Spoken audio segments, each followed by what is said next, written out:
Peggy 12. Hello, I'm Masahiro Sakurai, director of Kid Icarus Uprising. This may be a bit sudden, but I'd like to start by introducing the game's multiplayer modes. First, we have Light vs. Dark, a 3 vs. 3 battle. When a team's life gauge is depleted, a powerful angel appears. The last player to lose a life becomes the angel for their team. Victory is achieved by defeating the other team's angel. This time we've added narration to the video. The battle you're about to see plays out in a flurry of offense and defense like Smash Brothers. Okay, roll the tape. Let's introduce the teams in today's Light vs. Dark match. The Light team features Beam Claws, Fairy Orbitars, and a Twin Bellows Cannon. And the opposing Dark team comes with an Insight Staff, Black Club, and Bowl Arm. Okay, there's our mystery bonus. And ready? Go! From the get-go, we see a Mega Laser power activated. Both teams are now on the move. Notice the square cursor displayed on enemies? That indicates an enemy is within firing range. Here we see Black Club riding grind rails and firing giant steel balls. Both are unique to this map. It looks like Beam Claws is trying to get in close on the Bowl Arm. These particular Beam Claws have paralysis properties. And the Black Club has been turned to stone, but he takes advantage of the chaos and defeats Beam Claws. When you're defeated, the team's health diminishes according to the value of your weapon. Activating super speed, Fairy Orbitars quickly advances on the opponent.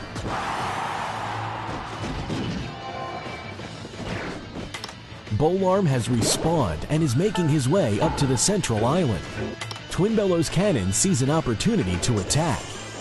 We see him knock his opponent off the edge with authority for an easy defeat. With their team health depleted, the Dark team is now slightly behind.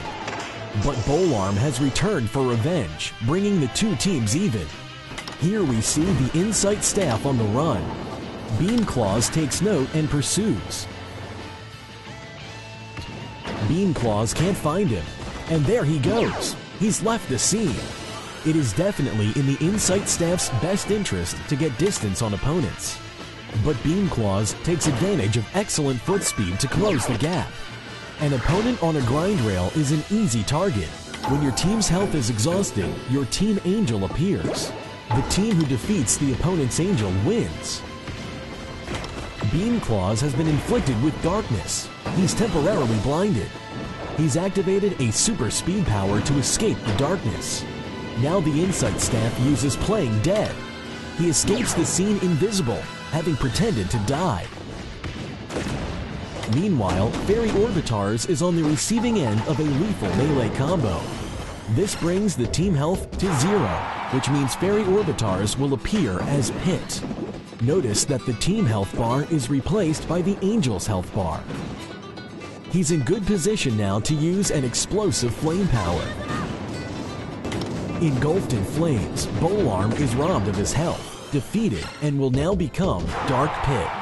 Both teams' angels are on the playing field. Pit has been poisoned. Both teams are trying to protect their own angel while defeating the opponents. Here we see the Insight Staff zoomed in for a sniping opportunity. He's looking for Pit and lands a shot.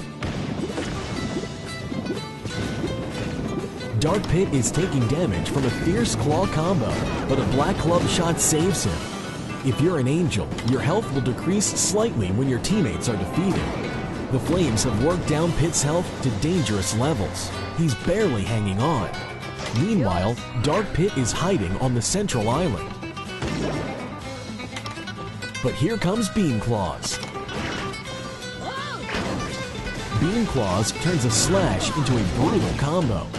Dark Pit has been knocked off the edge.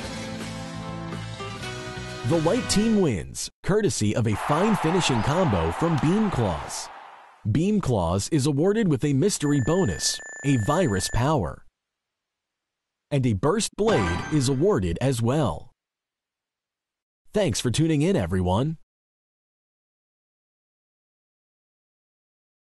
How was it? It might seem a bit chaotic at first, but it's a lot of fun once you get the hang of it. While it didn't appear in the battle you just saw, I'd like to tell you about an item called Daybreak. Collecting all 3 of the Daybreak parts will create an ultimate weapon capable of firing a single super powerful shot. The Daybreak can turn a battle around in an instant, so collecting all 3 parts can be a key to victory.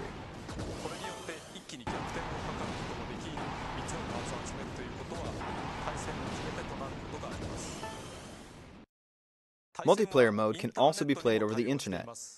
While testing the game, I've played against players in both North America and Europe. Also, while we've shown you a match of 3 versus 3 this time, there's also a free-for-all mode. The 3 elements that decide victory in this game are weapons, powers, and items.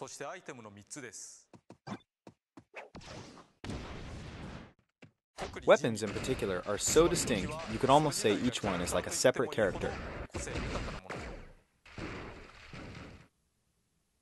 Not only is there a wide variety of weapons, but each one has its own unique strength and skills. In other words, its own set of unique abilities. For example, some have powerful forward dash attacks, while others have excellent homing ability. Each one is unique. You'll want to think carefully about which weapon will best help you outweight your enemies. Each weapon also has a particular value. The stronger the weapon, the higher its value. In multiplayer, the value of your weapon determines how much your team health gauge drops when you're defeated, so more powerful weapons aren't always the best choice. However, in single player, it is best to use a powerful weapon. As you clear levels in single player mode, you'll acquire a variety of weapons, but the power of these weapons will vary depending on the intensity you're playing at. Now I'll offer a brief explanation of single player mode. While Pit is an angel who can't fly, the power of flight grants him the ability for 5 minutes as he heads towards his next battleground. These are air battles. After that, he lands on the ground and heads towards the boss. These areas are land battles. Then comes the boss battle, when you take on the boss. These 3 battles combine to make a single chapter. Next, the Fiend's Cauldron is an extremely important element in Kid Icarus Uprising. Here, I'll play the game to show you. When you start a chapter, the more hearts, which function like currency, that you pile on, the more the intensity will rise. As it goes up, so does the intensity of your enemies, but also the rewards you can earn. For example, this is Intensity 2.0. It's pretty laid back. You can defeat enemies one after another as they appear.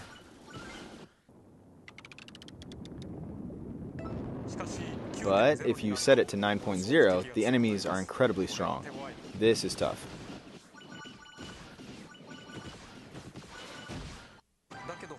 As you raise the intensity, the items you receive will be that much better. And you won't just get better weapons, you'll earn more hearts as well. But if you lose all your health, the Fiend's Cauldron tips over and some of your hearts will spill out. If you choose to continue, the intensity level will automatically decrease, so you'll be able to clear the chapter if you keep at it. But the strength of the weapons you earned will drop, and you'll also lose whatever hearts you wagered. In other words, while you want to avoid tipping over the Fiend's Cauldron, it's best to clear chapters at the highest intensity that you can manage.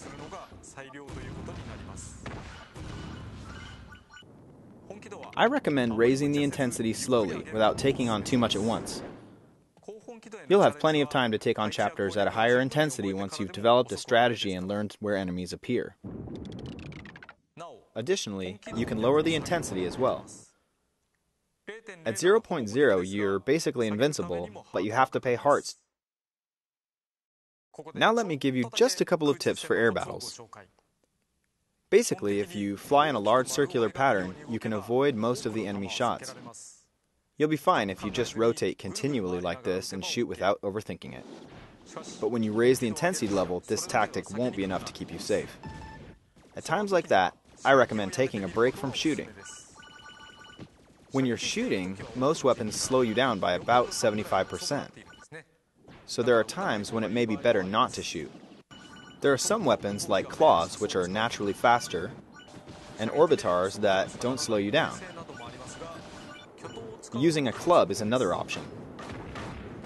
Its reach may be short, but by just swinging it around you can knock enemy shots back where they came from. And when all else fails, you can always use a special attack. Next, let me introduce the powers we saw earlier in the multiplayer match.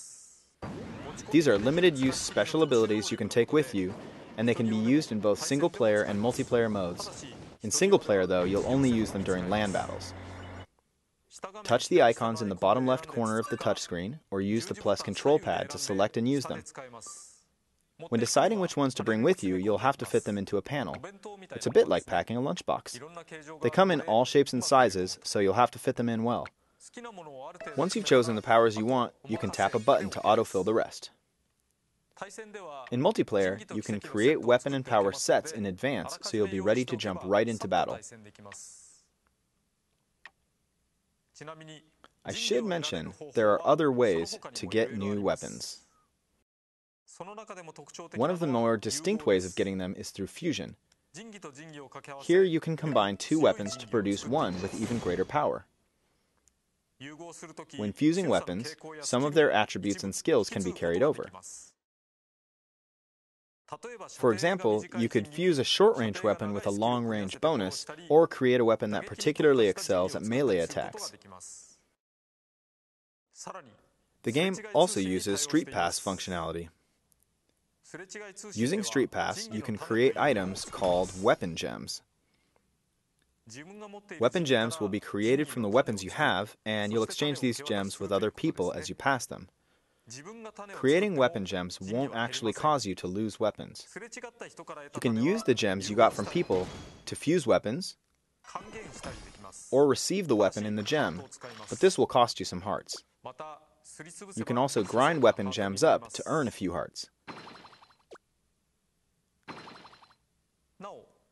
Additionally, we plan on sending out one weapon seed per day via Spot Pass. Finally, let me show you what comes packed in with Kid Icarus Uprising. First, there will be 6 AR idol cards. When you scan them, you'll receive character models called idols, and you can even make them battle. The cards you'll receive are decided at random, so it might be fun to compare cards with your friends. And there's one more thing, the Nintendo 3DS stand. This is it. It's a simple stand, but it's handy for games such as this that use the stylus and circle pad simultaneously. Of course, the stand also allows you to use only the stylus or hold the system with both hands while keeping a clear 3D image. The stand can also be conveniently folded down, making it quite compact. You can, of course, play Kid Icarus Uprising like this, so choose the playstyle that works best for you. Also, I plan to explain more about the ideas behind multiplayer mode and the Fiend's Cauldron in Iwata Asks. The game launches March 23rd, and I hope you're looking forward to it. Thank you very much.